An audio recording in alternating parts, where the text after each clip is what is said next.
Praise the Lord. खुदावंद याशुआ मसीह के नाम से फिर एक बार हम आप सबों को इस YouTube चैनल के अंदर स्वागत करते हैं।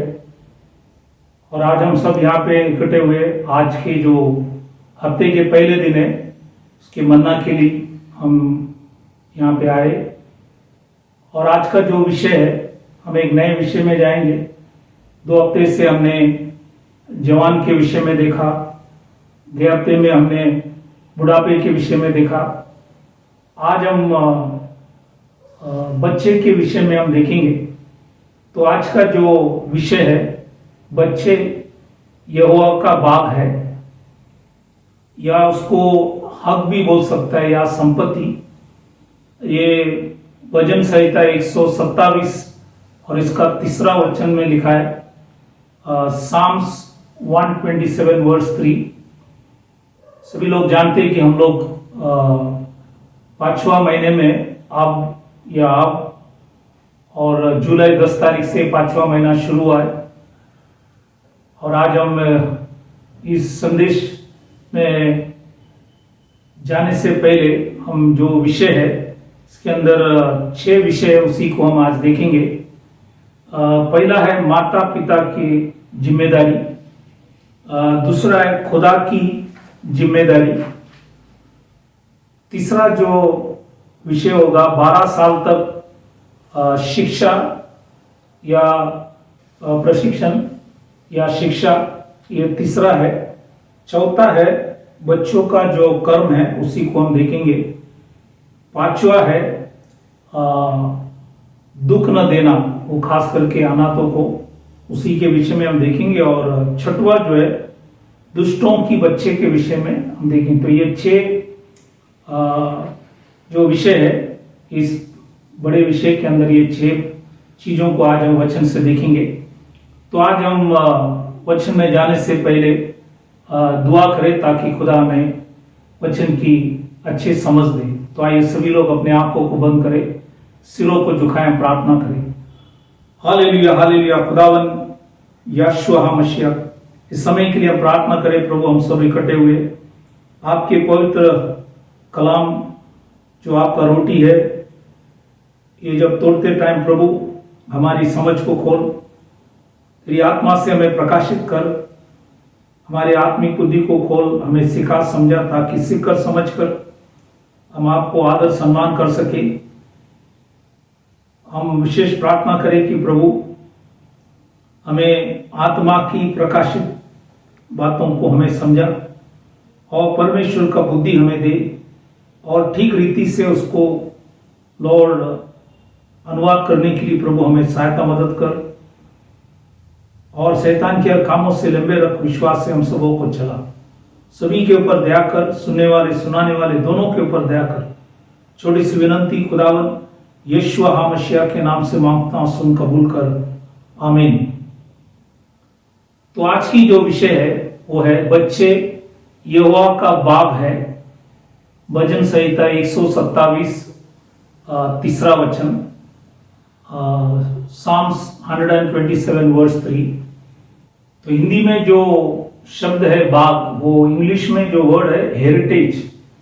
ये हेरिटेज का मतलब है नखाला। नखाला मतलब ये है अधिकार या हक या संपत्ति। मतलब बच्चे परमेश्वर का हक है, परमेश्वर का संपत्ति है। मतलब बाग मतलब उसका संपत्ति। तो बच्चे खुदा का संपत्ति है। तो ये बच्चे खुदा का अधिकार या हक या संपत्ति है।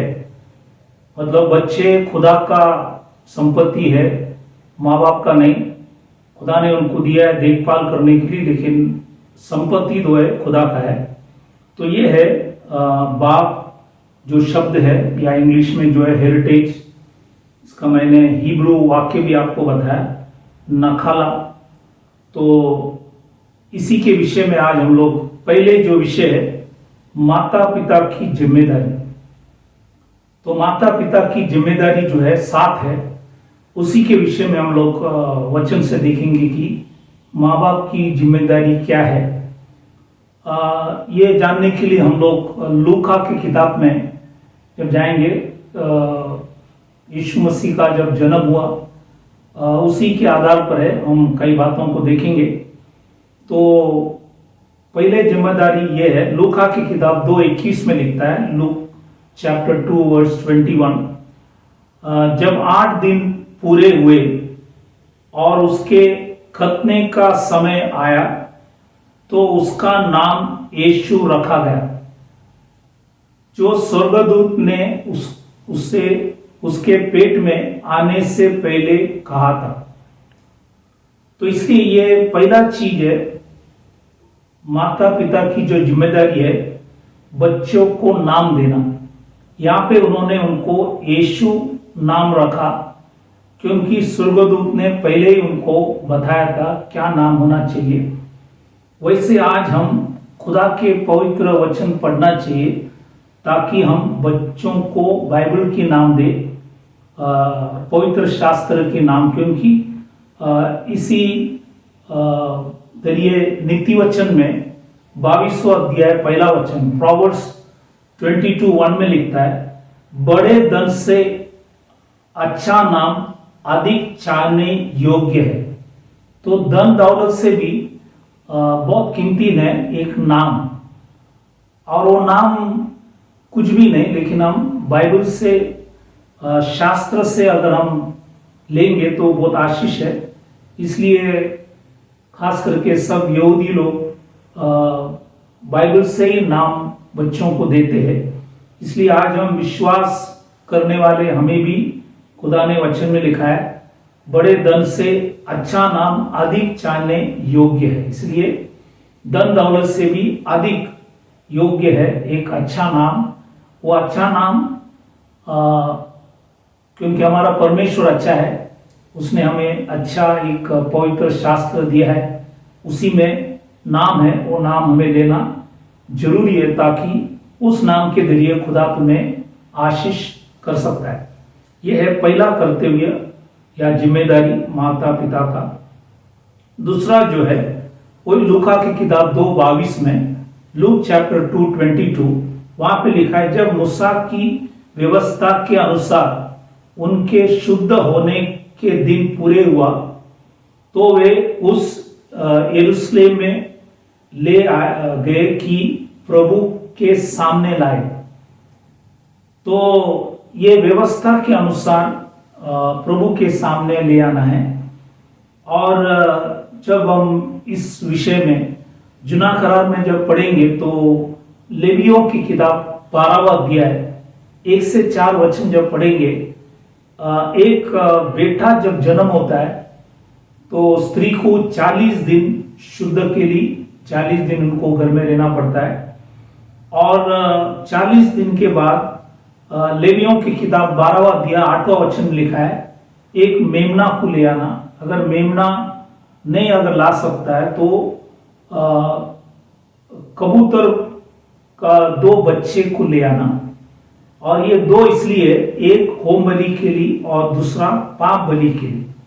अब आप जानते हैं कि हमारे लिए नए करार के अंदर खुदावन यीशु मसीह ने होम बलि और पाप बलि के लिए उन्होंने अपने जीवन को समर्पण किया। और इसी के द्वारा याजक क्या करता है, याजक इस दोनों कबूतर को लेकर उसके लिए प्रायश्चित करे, तब वह शुद्ध ठहरेगी। तो स्त्री शुद्ध होने के लिए ये 2 कबूतर को बलि करना है। ये जुना करार का रीत था, उसी के द्वारा प्रायश्चित होता है, पाप की क्षमा होता है। तो ये बाइबल के अंदर लिखा है, व्यवस्था के नियम है। तो इसीलिए बाइबल के अंदर लिखा है, माँ बाप यरूशलेम में आए और प्रभु के सामने बच्चे को ले आए, और ये जो विधि है उन्होंने वहां पे किए। ये दूसरा जो जिम्मेदारी माँ बाप का। तीसरा जो है लूका की किताब 2:27 में लिखता है, लूक चैप्टर 2:27, और जब माता पिता उस बालक यीशु को भीतर लाए कि उसके लिए व्यवस्था की रीति के अनुसार करे। तो भीतर मतलब उन्होंने उसको मंदिर में ले आए। तो यरूशलेम में आने के बाद अब उन्होंने मंदिर में ले आए। तो हमें यरूशलेम जो जगह है वहां पे तो आए, लेकिन मंदिर में भी ले आना है। तो यह है तीसरा चीज की व्यवस्था के रीति के अनुसार मंदिर में यीशु मसीह को ले आए। उसके बाद चौथा जो जिम्मेदारी है, लूका की किताब 2:28, लूक चैप्टर 2:28 में लिखा है, तो उसने उसे अपने गोद में लिया। यह था सिमियोन। सिमियोन खास करके आत्मा के जरिए वो भी मंदिर में आया और उन्होंने इस बच्चे यीशु को अपने गोद में लिया। तो इसलिए गोद में इसलिए लिया कि आगे वो बच्चे को समर्पण करेंगे, इसलिए उन्होंने गोद में लिया। यह है चौथा माँ बाप की जिम्मेदारी। पांचवा जो है लूका की किताब 2:28 में लिखा है, लूक 2:28, और परमेश्वर का धन्यवाद करके कहा। उन्होंने परमेश्वर का धन्यवाद किया, मतलब बच्चे को गोद में लिया, उसके बाद खुदा को धन्यवाद किया क्योंकि खुदा ने दिया हुआ बच्चा है, इसलिए बच्चे को समर्पण किया। और 32वां वचन 32 में, कोई दूसरा लूका की किताब 2:32 में, लूक 2:32 में लिखा है कि धन्यवाद करके उन्होंने क्या कहा। देखो कि उन्होंने धन्यवाद करके ये भविष्यवाणी किया, जो 32वां वचन है 32 में लिखता है कि वह अन्य जातियों को, बाइबल के अंदर लिखा है, प्रकाश देने के लिए ज्योति। तो अन्य जाति के लिए वो ज्योति था, और तेरे नीच लोग इज़राइल की महिमा हो। तो इज़राइल की महिमा के लिए और जातियों को ज्योति के लिए ये भविष्यवाणी सिमियोन ने जब परमेश्वर को धन्यवाद किया, उन्होंने ये किया। और ये है पांचवा जो माता पिता की जिम्मेदारी। छठवा जो है लूका की किताब जो 2:34, लूक चैप्टर 2:34, उसके बाद सिमियोन ने क्या किया, तब सिमियोन ने उनको आशीष दिया। किसको आशीष दिए? यूसुफ और मेरी को, मतलब माँ बाप को उन्होंने आशीष दिया। इसलिए ये सिमियोन ने ये छठवा चीज वहां पे देखेंगे, ये छठवा पॉइंट है यहाँ पे किया गया कि माँ बाप को आशीष दिया। और सातवां जो माता पिता की जो जिम्मेदारी था, लूका की किताब 2:39 के अंदर आप जब पढ़ेंगे, लूक चैप्टर 2:39, तो वहां पे लिखा है कि जब वे प्रभु के व्यवस्था के अनुसार सब कुछ पूरा कर चुके, तो गलील में अपने नगर नाजरेत को फिर चले गए। तो उन्होंने बाइबल में लिखा है व्यवस्था के अनुसार सब कुछ किया। तो ये 7 चीज है माता पिता की जो जिम्मेदारी। जब आप ये 7 जिम्मेदारी आप अपने तरफ से जब करेंगे तो खुदा क्या करता है, देखो। अब हम दूसरा विषय में जाएंगे, खुदा की जिम्मेदारी। जब आपका जिम्मेदारी आप करेंगे, खुदा की जिम्मेदारी क्या है, वो है 14 है। आप 7 करेंगे, खुदा डबल कर रहा है 14, तो क्या है उसी को भी हम देखेंगे। तो खुदा की जिम्मेदारी क्या है, वो है लूका की किताब 2:40 में, लूक चैप्टर 2:40, वहां पे लिखा है बालक बढ़ता गया। बाइबल के अंदर लिखा है बालक बढ़ता गया। और बाइबल के अंदर लिखा है दूसरा था वही लूका की किताब 2:40 में, लूक चैप्टर 2:40, और बलवंत होता गया। बाइबल के अंदर लिखा है बढ़ता भी गया, मतलब बच्चे देखो बढ़ने लगता है। तो बढ़ने के लिए खुदा की आशीष चाहिए, इसलिए बच्चे को समर्पण किया करके बच्चे बढ़ता गया और बलवंत होता भी गया। ये दूसरा चीज। तीसरा है लूका की किताब 2:40, लूक चैप्टर 2:40 में तीसरा चीज लिखा है और बुद्धि से परिपूर्ण होता गया। तो खुदा ने उनको बुद्धि दिया, जैसे आयुब की किताब 28 में लिखता है, जो 28 लिखा है कि खुदा को, यहोवा को डरने से हमें बुद्धि प्राप्त होता है। तो आज वो खुदा को डरते हुए, बाइबल के अंदर लिखा है माँ बाप की जो भी जिम्मेदारी था उन्होंने किया, इसलिए खुदा ने उनको बुद्धि दिए इसलिए यह तीसरा चीज परमेश्वर बच्चे के जीवन के अंदर करता है। चौथा चीज लूका की किताब 2:40, लूक 2:40, इसमें चौथा चीज जो है, और परमेश्वर के अनुग्रह उस पर था। तो परमेश्वर की अनुग्रह भी, इसलिए हमें परमेश्वर का अनुग्रह भी चाहिए, गॉड का ग्रेस चाहिए। तो ये चौथा चीज है, खुदा बाइबल के अंदर लिखा है अनुग्रह भी करता है। ये चौथा चीज ये है खुदा की जिम्मेदारी जो हम एक एक देख रहे। पांचवा चीज लूका के किताब 2:42, 2:42 में लिखता है, जब यीशु 12 वर्ष का हुआ तो वे पर्व के रीति के अनुसार यरूशलेम को गए। तो आज देखो उन्होंने 12 वर्ष जब हुआ, अब देखो बच्चा शुरुआत में हमने देखा बढ़ता गया, अब बच्चे का उम्र देखो 12 साल हुआ।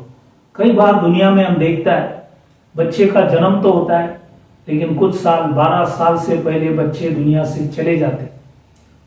तो ऐसे बहुत से घटनाएं आप सुना होगा। लेकिन अगर हम बच्चे को खुदा के सामने समर्पण करता है, तो बच्चा, जैसे मैंने कहा, खुदा की संपत्ति है।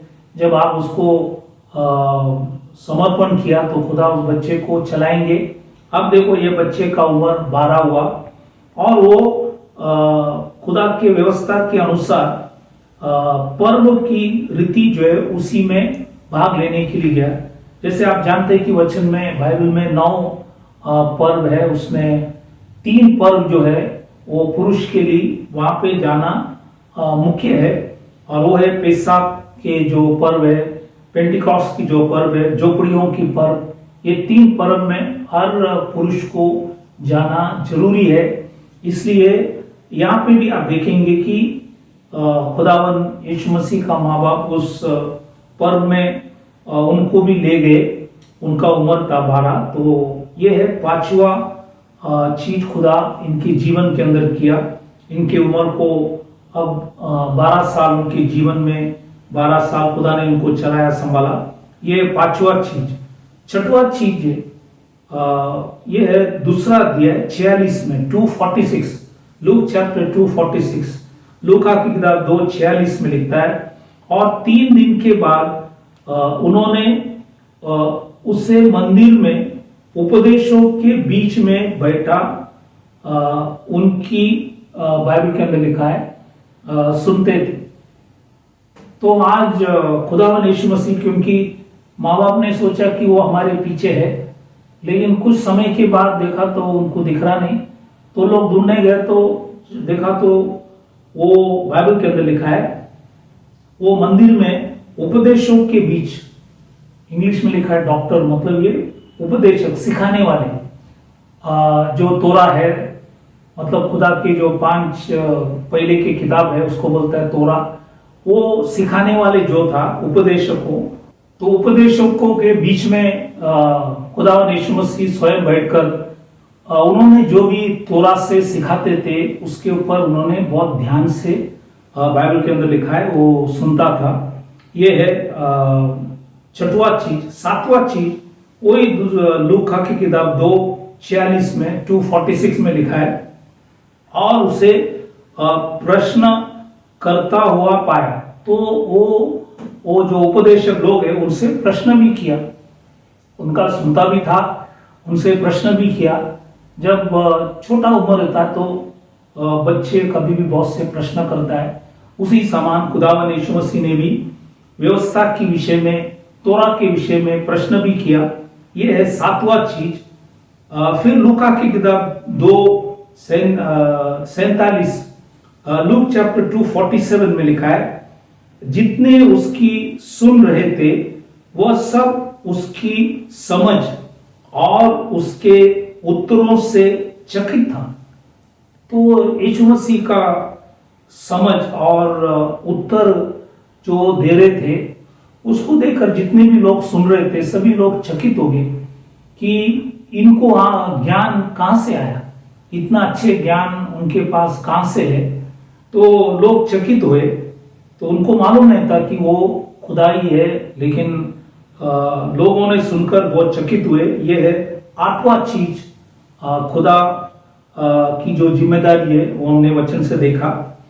9वां जो है लूका की किताब दूसरा अध्याय 49 249, लूक 249 में लिखता है, उसने उसे कहा, तुम मुझे क्यों ढूंढते थे? क्या नहीं जानते थे कि मुझे अपने पिता के भवन में होना अवश्य है। अभी हिंदी में लिखा है पिता के भवन, हकीकत में क्या है, खुदा इंग्लिश में लिखा है फादर्स बिजनेस, मतलब पिता की जो व्यवसाय या धंधा, व्यवसाय में यीशु मसीह जल्दी उसी में प्रवेश किया है। इसलिए ये है 9वां जो खुदा की जो जिम्मेदारी है वो हमने वचन से देखा कि वो खुदा की व्यवसाय में, उसके जो बिजनेस है उसी में लग गया कि खुदा के पवित्र कामों में यीशु मसीह शुरुआत से लग गए। ये है 9वां चीज मैंने बताया, खुदा की जिम्मेदारी। 10वां जो है लूका की किताब 2:51, लूक चैप्टर 2:51 में लिखा है, तब वह उनके साथ गया और नाजरेत में आया और उनके वश में रहा। खुदा यीशु मसीह माँ बाप के वश में थे। आज देखो यीशु मसीह बाइबल के अंदर लिखा है माँ बाप के वश में, इसलिए बच्चे माँ बाप के वश में होना चाहिए। कम से कम 12 साल उनके हाथ में है, तो 12 साल आप जो भी बच्चों को सिखा सकता है और वश में रहकर जो भी आप सिखा सकता है वो आशीष में होगा। तो ये है 10वां चीज की माँ बाप के वश में रहा। और 11वां चीज लूका की किताब 2:52, लूक चैप्टर 2:52 में लिखता है, और यीशु बुद्धि में बढ़ता गया। अभी बुद्धि और बढ़ने लग गए, ये है 11वां चीज। फिर वही दूसरा अध्याय 52 में 2:52 में वापस लिखा है, और डील डोल में बढ़ता गया। डील डोल मतलब इंग्लिश में लिखा है मैच्योरिटी या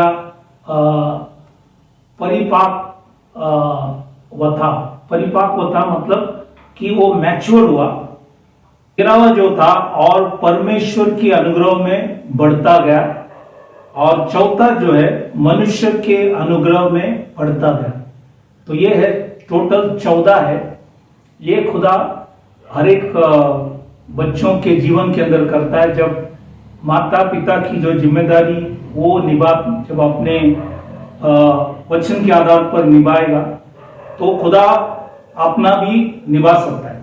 तो ये हमने पवित्र कलाम से खुदा की जो जिम्मेदारी है वो आपको 14 जो जिम्मेदारी आपको बताया, ताकि ये खुदा हर एक बच्चों के जीवन के अंदर इसी प्रकार कर सकता है। तो इसलिए इस बातों को ध्यान देना, और इसलिए माँ बाप का कर्तव्य है कि बच्चे को समर्पण करना, और इसी के द्वारा खुदा बच्चे को बढ़ाते। अब देखेंगे कि आगे यीशु मसीह का जीवन उम्र बढ़कर 30 साल हुआ, तो वैसे खुदा हर मनुष्य को बढ़ाएंगे और चलाएंगे, क्योंकि वो योग्य खुदा है। इसलिए इस बातों को जानना बहुत जरूरी है। अब हम तीसरा विषय में जाएंगे। 12 साल तक परीक्षण या शिक्षा, ये जरूरी है कि ट्रेनिंग, 12 साल बच्चों को ट्रेनिंग देना, शिक्षा देना, तो अगर हम करेंगे तो आशीष में रहेंगे। क्योंकि 12 साल तक आप बच्चे के जीवन में बहुत कुछ आत्मिक बातों को सिखा सकता है। ये बहुत जरूरी है। अब हम वचन से देखेंगे कि खुदा ने वचन में क्या लिखा है। तो व्यवस्था विवरण 6वां अध्याय 7वां वचन जब हम पढ़ेंगे, ड्यूटरमी चैप्टर 6 वर्स 7, ये पढ़ते टाइम हम पहले से पढ़ के आएंगे 1 से 6 जब पढ़ेंगे। और 7वां वचन में लिखा है, और तू इन्हें अपने बाल बच्चों को समझाकर सिखाया करना, और घर में बैठते, मार्ग में चलते, लेटते उठते इनकी चर्चा किया करना। तो 4 समय खुदा ने कहा कि बैठते टाइम, चलते टाइम, लेटते टाइम, उठते टाइम बाइबल की चर्चा करें। कई स्टोरीज उन्हें बताए, बाइबल की बातों को, अच्छे वचन उन्हें सिखाना, समझाना, ये बहुत जरूरी है। क्योंकि जब लूका की किताब 24वां अध्याय जब आप पढ़ेंगे, वहां पे दो व्यक्ति था जो एमॉस के रोड पे जा रहे थे, तो उन्होंने खुदा की बारे में चर्चा कर रहे थे, इसलिए खुदा यीशु मसीह उनके साथ जुड़ गए। वैसे यहाँ पे वचन में लिखा है कि ये चारों समय हम इनकी चर्चा किया करना बच्चों को, ताकि बाल बच्चे सही अच्छी बातों को सीख सकेंगे। दूसरा चीज है भजन संहिता इसका 78 5 to 8, 5वां वचन से 8वां वचन जब पढ़ेंगे, वहां पे लिखा है, उसमें तो याकूब में एक चितौनी मतलब 10 आज्ञाएं ठहराया, और इज़राइल में एक व्यवस्था चलाई। व्यवस्था मतलब तोरा, जो पहला 5 किताब है, इसको कहता है कि व्यवस्था चलाई, जिसकी विषय उसने हमारे पितरों को आज्ञा दी कि तुम इन्हें अपने अपने बाल बच्चों को बताना। तो ये 10 आज्ञा के विषय में और तोरा के विषय में जो कायदा कानून है, पहला जो 5 किताब है जिसको कहते हैं कि तोरा, जिसको कहता है कि व्यवस्था, उसमें से सारी बातों को बच्चों को सिखाना, समझाना। और आगे लिखा है कि आने वाले पीढ़ी, बाइबल के अंदर लिखा है कि लोगों, अर्थात जो बच्चे उत्पन्न होने वाली है, वह इन्हें जाने और अपने अपने बाल बच्चों से इनका बखान करने में उद्यत हो, जिससे वे परमेश्वर का भरोसा रखें। मतलब कोई मनुष्य के ऊपर नहीं, लेकिन खुदा के ऊपर भरोसा रखे और परमेश्वर के बड़े कामों को भूल न जाए। खुदा ने बहुत से बड़े बड़े काम किया है, उसको भूल न जाए, परंतु उसकी आज्ञाओं का पालन करते रहे और अपने पितरों के समान न हो, क्योंकि उस पीढ़ी के लोग तो हठीली और झगड़ालू थे, और उन्होंने अपने मन स्थिर न किया था और न उनकी आत्मा परमेश्वर की ओर सच्ची रही। इसलिए वो पीढ़ी ने जो किया वो मत करो, लेकिन परमेश्वर का भरोसा रखना और उसकी जो बड़े काम है वो हमें भूलना नहीं, और उसकी दिया हुआ सब आज्ञाओं को हमें क्या करना है, पालन करना है। ये बच्चों को हम बार बार समझाना माँ बाप का बहुत बड़ा कर्तव्य है। ये है दूसरा चीज, 12 साल तक आप ये करना जरूरी है। तीसरा जो वचन आपको ये बताना है, नीति वचन जो सुलेमान राजा ने लिखा हुआ है, नीति वचन की किताब 23, 13 और 14, book of Proverbs chapter 23 verse 13 and 14, यहाँ पे लिखा है, अभी हिंदी में लिखा है लड़के, लेकिन सही में वो है बच्चे। बच्चों की ताड़ना न छोड़ना, बच्चों को ताड़ना करना न छोड़ना, क्योंकि यदि तू उनको छड़ी से मारे तो वह न मरेगा। बाइबल में लिखा है, तू उसको छड़ी से मारकर उसका प्राण अर्धलोक से बचाएगा। तो आज ये जो छड़ी की बात जब आता है, तो स्कूल में भी नहीं, घर में भी नहीं, बच्चों को हम बहुत लाड करते हैं लेकिन मारते नहीं। लेकिन ये बाइबल की एक रिवाज है छड़ी चलाना। अगर चलाएंगे बच्चे अच्छे होंगे। अगर आप बच्चे को हकीकत में प्यार करता है तो प्यार है छड़ी देकर प्यार करना, ताकि बच्चे बढ़ते ओर में वो आपके लिए एक तकलीफ का कारण नहीं, बच्चे एक आशीष का कारण बन सकेंगे।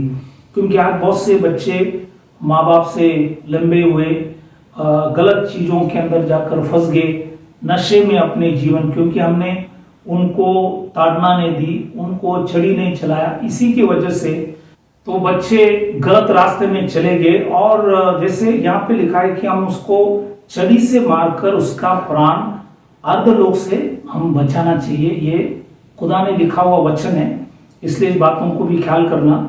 और एक वचन, नीति वचन 29:15 में, प्रोवर्ब्स 29:15 में लिखता है, छड़ी और दांत दोनों भी चाहिए, छड़ी भी चाहिए, दांत से बुद्धि प्राप्त होती है। तो बहुत पढ़ने से नहीं, वचन में लिखा है छड़ी और डांट, ये हमें छोटे उम्र से ही बच्चों को सिखाना है, इसी से बुद्धि प्राप्त होती है।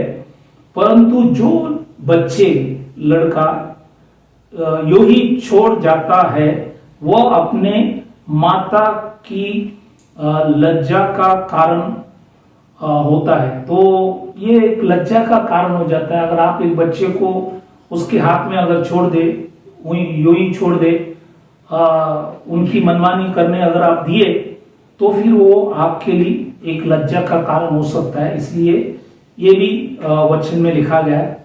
उसी समान नीति वचन 29 उसका 17 वचन में भी लिखा है, प्रोवर्ब्स 29:17 में भी लिखा है, अपने बेटे की ताड़ना कर, तब उसे तुझे, बाइबल में लिखा है, चैन मिलेगा और तेरा मन सुखी हो जाएगा। तो अगर हमारे माँ बाप की मन सुखी होना है, चैन मिलना है, तो हमें उनको ताड़ना देना है, उनको छड़ी देना है, ताकि वो अच्छे रीत से उम्र में बढ़े और खुदा को आदर सम्मान करे।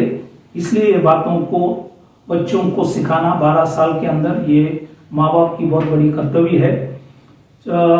छठवां चीज वचन से हम देखेंगे ये है, तो दूसरी तिमोथियुस 3:15, 2 तिमोथी 3:15 में लिखा है, और बचपन से पवित्र शास्त्र तेरा जाना हुआ है, जो तुझे मसीह पर विश्वास करने से उद्धार प्राप्त करने के लिए बुद्धिमान बना सकता है। तो बुद्धिमान पवित्र शास्त्र से होता है।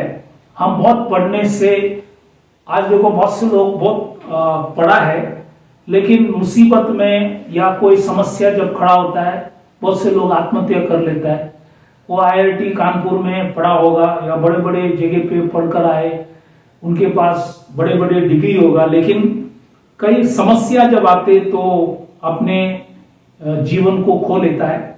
लेकिन बाइबल के अंदर लिखा है, यदि हम बच्चों को पवित्र शास्त्र सिखाएंगे, तो वो जो पवित्र वचन जो है, वो बाइबल के अंदर लिखा है, उन्हें बुद्धिमान बना सकता है। तो इसलिए इस बातों को भी ख्याल करना। और ये तिमोथी जो बचपन से, मतलब उनकी माँ और नानी ने उनको परमेश्वर के पवित्र कलाम शास्त्र उनको सिखाते गए, समझाते गए, इसलिए वो एक बुद्धिमान बनकर, एक अच्छे सेवक, एक अच्छे दास बनकर परमेश्वर के दास पौल के साथ उन्होंने सेवा किया। तो ये भी वचन यहाँ पे लिखा है।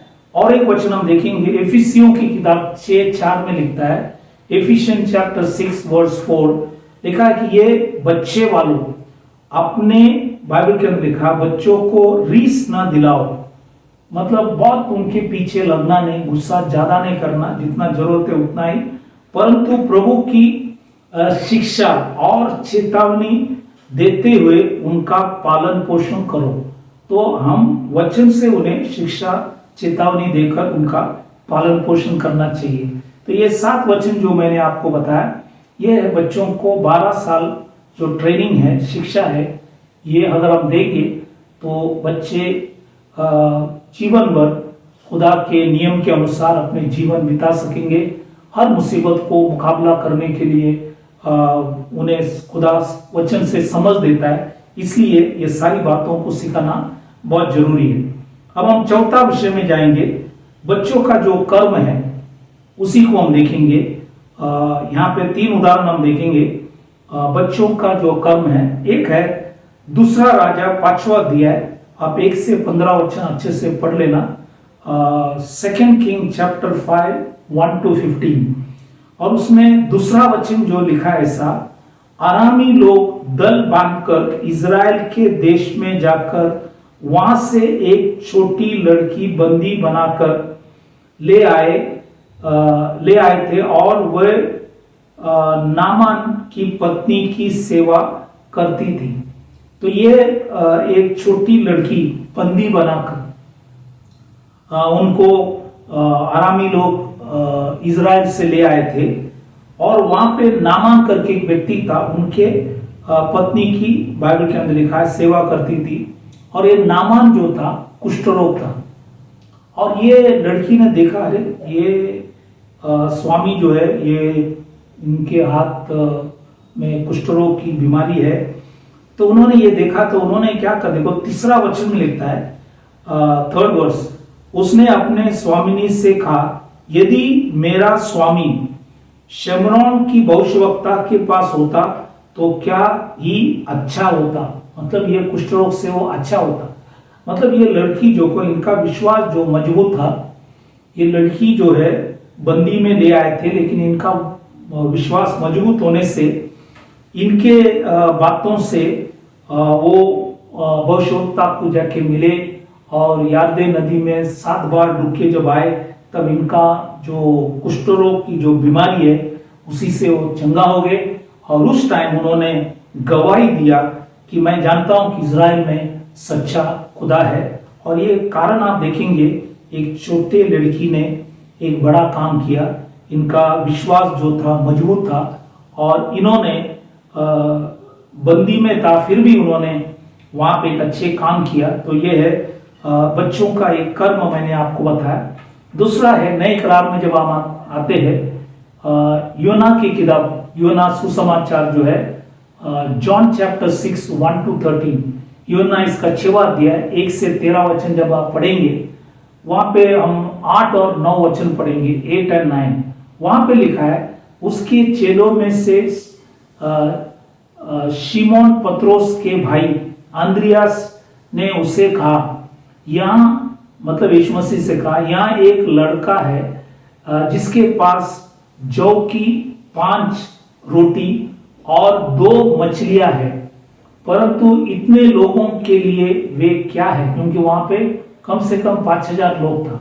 लेकिन ये लड़का जो था, इनके पास 5 जौ की रोटी और 2 मछली, ये खुदावन यीशु मसीह ने लेकर 5000 को उन्होंने बांट दिया। मतलब ये रोटी को यीशु मसीह ने प्रार्थना जब किए तो ये रोटी 5 थे, लेकिन 5000 को उन्होंने खिलाया। एक बड़ा अद्भुत कार्य किया। और ये जो बच्चे जो था, ये एक सप्लायर, मतलब एक प्रोवाइडर था। बाइबल के अंदर लिखा है आपूर्ति करता था वो, मतलब जिसको जरूरत था उसके लिए उन्होंने ले आए। और एक प्रदाता था।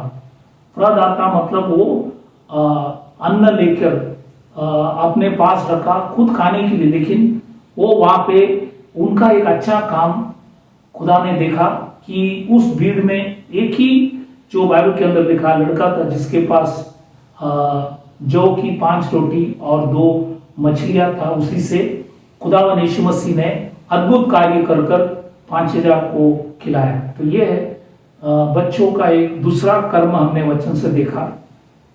तीसरा जो है प्रेरित की किताब 23वां अध्याय 11 से 24 जब हम पढ़ेंगे, book of Acts chapter 23 verse 11 to 24, ये जब आप पढ़ेंगे तो वहां पे 16 वचन में लिखता है, 16 वर्स, वहां पे लिखा है कि पौलुस के भांजे ने सुना कि वे उसकी गात में है, मतलब उनको नाश करने में, तो गढ़ में जाकर पौलुस को संदेश दिया। तो ये जो भांजा जो है पौल की, ये खबर सुना कि सभी लोग तैयार कर रहे कि पौल को घात करने के लिए, क्योंकि 14 वचन में भी लिखा है वर्स 14, उन्होंने प्रधान याजकों और पुरनियों के पास जाकर कहा, हमने ये ठान लिया है कि जब तक हम पौलुस को मार न डाले तब तक यदि कुछ चके भी तो हम पर दिक्कर है।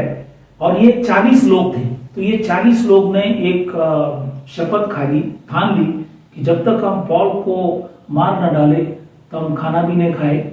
तो ये बात जो है, ये पौलुस की भांजे ने सुना और उनको जाके जहां पे पौल को बंदी था उनको खबर दिया।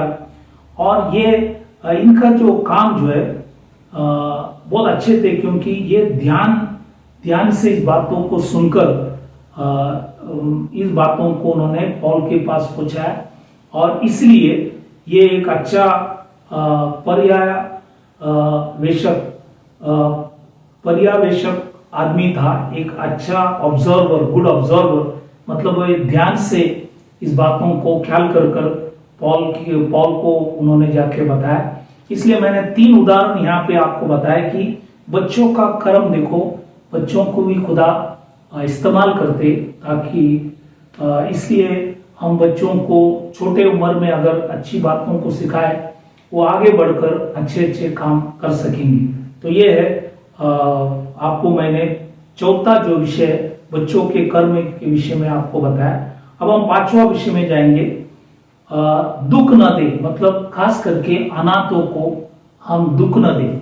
कई वचन बाइबल में लिखा है, हम भजन संहिता इसका 94 साम्स 94, ये आप जब पढ़ते टाइम 1 से 6 आप जब पढ़ेंगे, और उसका विशेष करके 6वां वचन साम्स 94 1 to 6 वर्स 6, तो 6वां वचन में लिखा है, वे विधवा और परदेशी का घात करते और अनाथों को मार डालते हैं। तो ये जो वहां पे जो भी कुकर्म करने वाले लोग हैं, वो ऐसे ऐसे सब काम करते हैं, अनाथों को मार डालते हैं। लेकिन निर्गमन की किताब 22वां अध्याय 22 से 24 जब आप पढ़ेंगे, एक्सोडस चैप्टर 22 to 24 जब हम पढ़ेंगे, वहां पे लिखा है, किसी विधवा या अनाथ बालक को दुख न दे। यदि तुम ऐसों को किसी प्रकार का दुख दो और वे मेरी दुहाई दे, तो मैं निश्चय उनकी दुहाई सुनूंगा। खुदा लिखता है, वो अनाथों की दुहाई मैं सुनूंगा। फिर प्रभु क्या करता है देखो, तब मेरा क्रोध भड़केगा और मैं तुमको तलवार से मरवाऊंगा और तुम्हारी पत्नियां विधवा और तुम्हारे बालक अनाथ हो जाएंगे। तो ये उल्टा उनके ऊपर आएंगे। इसलिए कई बार बहुत से फैमिली नहीं जानते कि हमारे जीवन में ऐसे घटनाएं क्यों हो गए, क्योंकि कई बार माँ बाप औरों की जो बच्चे जो अनाथ है उनको बहुत दुख देते, और ये घूम फिर के हमारे जीवन के अंदर वापस आते हैं। इसलिए कई बार हमारे बच्चे भी चले जाते हैं। लेकिन ये इसलिए हम इस वचनों को ख्याल करना है, और यदि ऐसे कोई अनाथों को हम पाए तो हम उसका ख्याल करना है। नहीं तो अगर वो दुखित होकर खुदा के सामने अगर रोएंगे, दुआ करेंगे, तो खुदा लिखता है कि मैं जरूर लिखता है कि निश्चय उनकी दुआएं, बाइबल के अंदर लिखा है, सुनूंगा और मेरा क्रोध भड़केगा और मैं तुम्हारे ऊपर तलवार चलाकर, तुम्हारी बाइबल के अंदर लिखा है, तुम्हारी पत्नियों को मैं विधवा करूंगा और तुम्हारे बालक अनाथ हो जाएंगे। इसलिए इस बातों को ख्याल करना। क्योंकि और एक वचन भजन संहिता इसका 68 5वां वचन लिखता है, साम 68:5 लिखता है, अनाथों का पिता है परमेश्वर स्वयं। लिखता है, मैं अनाथों का पिता है। इसलिए इस बातों को ख्याल करना। अगर हम समझेंगे कि अनाथों को कोई नहीं है, याद रखना कि एक सच्चा खुदा जो स्वर्ग में है, वो अनाथों का पिता है। वो इस बातों को देखेंगे और क्रोधित होकर आपके ऊपर वो तकलीफ दे सकता है। इसलिए इस बातों को हम ख्याल करें। और एक वचन भजन संहिता इसका 146 9वां वचन साम्स 146:9 में लिखता है, और अनाथों और विधवाओं को तो संभालता है। तो खुदा उनको संभालता है, विधवाओं और अनाथों को खुदा जरूर संभालता है। इसलिए ये सारी वचनों को हम ख्याल करें और अनाथों और विधवाओं को हम कभी दुख न दे, इस बातों को कभी भी हम ख्याल करना ये बहुत जरूरी है। ये इसलिए ये वचन आपको बताया गया। ये 5वां विषय कि अनाथों को दुख न देना।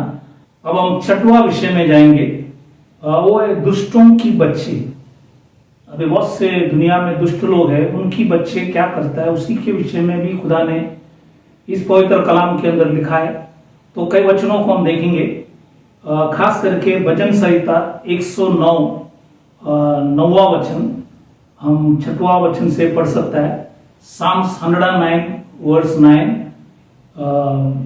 आप वर्स 6 से you can read from verse 6 वचन 6वां वचन से पढ़ सकता है। वहां पे लिखा है, उसके बच्चे मतलब दुष्टों की जो बच्चे अनाथ हो जाए और उसकी स्त्री विधवा हो जाए, ये जो वचन आप पढ़ेंगे 6 से आप पढ़ते आएंगे तो आपको समझेंगे कि ये खास करके जूडस इस्करियोत के विषय में लिखा है।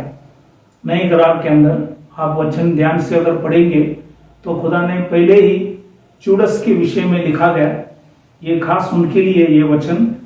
और भजन संहिता 109 इसका 10वां वचन में लिखता है, Psalms 109 वर्स 10, और उसके लड़के मतलब बच्चे मारे मारे फिरे और भीख मांगा करे, उनको अपने उजड़ी हुई घर से दूर जाकर टुकड़े मांगना पड़े। तो लंबे लंबे जाकर उनको, बाइबल के अंदर लिखा है, टुकड़े मांगना पड़ेंगे। वचन में लिखा गया भजन संहिता 109:12, Psalms 109 वर्स 12, वहां पे भी लिखा है कोई ना वो जो उस पर करुणा करता रहे और उसके अनाथ बालकों पर कोई अनुग्रह न करे। तो बच्चे के ऊपर कोई अनुग्रह भी नहीं करेंगे क्योंकि ये दुष्टों की बच्चे हैं, इसलिए ये बातों को वचन में लिखा है। इसलिए ये सारी चीजों को भी आप दुनिया के अंदर दिखने में आएंगे। और परमेश्वर के दास अय्यूब, उन्होंने भी कई बातों को लिखा है, वो भी हम पढ़ेंगे। अय्यूब की किताब 21वां अध्याय 11 से 15, जब आप पढ़ते टाइम 7वां वचन से पढ़ना। Book of Job chapter 21 11 to 15, read from verse 7, 7वां वचन से पढ़ना। तो वहां पे लिखा है, 11 वचन में लिखता है, वे अपने लड़कों मतलब बच्चों को झुंड के झुंड बाहर जाने देते हैं और उनके बच्चे नाचते हैं। इसलिए डांस बार और पब या क्लब यहाँ पे सब उनको भेजते। फिर कुछ लोग कराटे क्लास, डांस क्लास, और परमेश्वर छोड़कर सब कुछ चीजों के अंदर बच्चों को भेज देते। खुदा छोड़कर, सच्चा खुदा छोड़कर सब कुछ आपको दिखेंगे। तो ये बच्चे नाचते हैं और लिखा है वे डफ और वीणा बजाते हुए, गाते और बांसुरी के शब्द से आनंदित होते हैं। इसलिए वो म्यूजिक बहुत से लोग चाहते हैं, और उसके साथ ड्रग्स है, ड्रिंक्स है और बहुत से गाना है, इसी में सभी लोग जाकर भाग लेते। लेकिन आज अब बाइबल में, जैसे जुना टाइम में शैंकी सॉन्ग जो था ब्रिटिश लोगों ने लिया है, ये गाना जब गाते हैं तो दिल में लगता है। और आज की जो गाना है ये खास करके बहुत से ट्यून जो है फिल्मी गाना होता है, वो मसीह का गाना भी होता है, तो बहुत से बार आप देखेंगे फिल्मी ट्यून होता है। तो इसी से हमारे जीवन के अंदर परिवर्तन नहीं आते, इस बातों को भी ख्याल करना। तो ये दुष्ट लोग बाइबल के अंदर लिखा है, ये सब बांसुरी लेकर, दाफ मीना लेकर, बाइबल के अंदर लिखा है, आनंदित होता है। वे अपने दिन सुख से बिताते और पल भर ही में अर्धलोक में उतर जाते हैं। तो पल भर ये लोग चले भी जाते हैं, कोई लोग एक्सीडेंट में चले जाते हैं क्योंकि वो किधर गया, पब में गया, क्लब में गए या डांस बार में गए और आते टाइम उनका घात हुआ। तो ये सब चीज आपको दिखने में आएंगे, ये सभी लोग अर्धलोक में उतर जाते हैं। और लिखा है तो भी परमेश्वर से कहते हमसे दूर हो। परमेश्वर से भी कहता है कि जब सच्चा खुदा के बारे में आप उनको बताएंगे, वो कहता है कि हमसे दूर हो, तेरी गति जानने की हमको इच्छा नहीं रहती। सर्वशक्तिमान क्या है कि हम उसकी सेवा करें। यदि हम उससे विनती भी करें तो हमें क्या लाभ होगा। तो ये लोग कहते हैं कि विनती भी अगर करें हमें क्या लाभ है। तो इनका विश्वास, चिंताएं ऐसा है। तो इसलिए ये सारी बातों को खुदा ने वचन में लिखा गया। तो ये सब दुष्टों की जो बच्चे, उनका व्यवहार इस प्रकार है, ये भी खुदा ने वचन के अंदर लिखे रखा है। और अय्यूब की किताब 27वां अध्याय 14 में भी लिखा है, 13 से आप पढ़ सकता है। Job chapter 27, you can read 13 and 14, 13 और 14 वचन। और 14 में ये लिखा है, चाहे उसके बच्चे गिनती में बढ़ भी जाए तो भी तलवार के लिए, बाइबल में लिखा है, बढ़ेंगे और उसकी संतान पेट भर रोटी न खाने पाएगी। तो पेट भर रोटी भी नहीं खा पाए, और बच्चे ज्यादा है तो लिखा है वो सब तलवार में चले जाते। ये सारी बातों को खुदा ने लिखा है। तो ये सब दुष्ट जो बच्चे हैं उनके विषय में भी खुदा ने लिखा है। इसलिए आज हमने खुदा के पवित्र कलाम से बच्चे जो यहोवा का भाग है, संपत्ति है, उसी के विषय में आज हमने 6 जो विषय हमने देखा। तो 2 हफ्ते से हमने जवान के विषय में देखा, बुढ़ापे के विषय में देखा, आज हम बच्चे के विषय में भी देखा।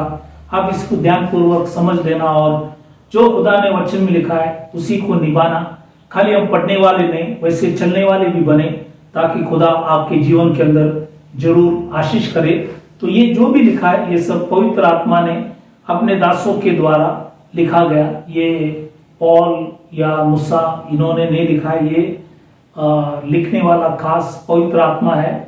उन्होंने मनुष्य को इस्तेमाल किया, इसलिए ये पवित्र परमेश्वर का वचन है। इसलिए उसको आदर कर मानना चलना जरूरी है, ताकि खुदा आपके बच्चों को भी चलाएंगे, जवानों को भी चलाएंगे और बुढ़े को भी चलाने के लिए योग्य खुदा है। इसलिए उसके वचन को हम आदर सम्मान कर जीना बहुत जरूरी है। इसलिए ये 3 विषय पीछे पीछे आपको बताया गया, ताकि आप इस वचनों को अच्छे से समझ जाएं। तो आज हम विदा होने से पहले हम सभी लोगों के लिए दुआ करें, जो भी बीमार, तकलीफ, परेशानी, संकट, मुसीबत, अलग अलग समस्या के अंदर, शायद कभी बच्चों के लिए, जवानों के लिए और बुढ़ापे के जीवन है, उसी के लिए बहुत से दुख उनके जीवन में होगा, ऐसे लोगों के लिए भी हम प्रार्थना करेंगे। तो आइए अपने आंखों को बंद करें, सिरों को झुकाएं, हम प्रार्थना करें। Hallelujah, hallelujah. खुदावन यीशुआ मसीहा, इस समय के लिए धन्यवाद करते कि प्रभु आज बच्चों के विषय में जो भी बातों को विषय समझाया गया, प्रभु सबों को आशीष कर। और इस समय के अंदर हम प्रार्थना करें प्रभु, यदि आज जो भी सुनने वाले के बीच में कोई भाई बहन यदि बीमार, तकलीफ, परेशानी, संकट, मुसीबत, या उनके जवानों के लिए या उनके बच्चों के लिए, या यदि कोई बुढ़ापे के अंदर है प्रभु, यदि कोई समस्या उनके जीवन के अंदर है, हम प्रार्थना करें खुदावन आपने काय फटके से उन्हें चंगाई दे, आपने भाई और लहू से उनकी सारी अपराधों को क्षमा कर, उन्हें शक्ति दे, सामर्थ दे, हिम्मत दे, बल दे, और तेरे पवित्र कलाम से उन्हें चला, ताकि आपके नाम की महिमा, स्तुति, आराधना कर सके। लॉर्ड सभी के ऊपर दया कर, सबों को तू चला। आपने हमारी विनती प्रार्थना सुना, धन्यवाद कर छोटी सी विनती खुदावन यीशुआ मसीह के नाम से मांगता, सुन कबूल कर, आमीन। तो फिर एक बार आप सबों को धन्यवाद करना चाहता हूं कि आपने अपने कीमती समय लेकर इस YouTube चैनल के अंदर खुदा के पवित्र कलाम जो है सुन रहे। प्रभु आप सबों को आशीष करे। जब तक फिर हम न मिले तब तक खुदा आप सबों को उसके पंखों तले छिपा के रखे, यही हमारी प्रार्थना है। प्रभु आप सबों को आशीष करे, आशीर्वाद करे। Thank you very much. God bless you. Praise the Lord.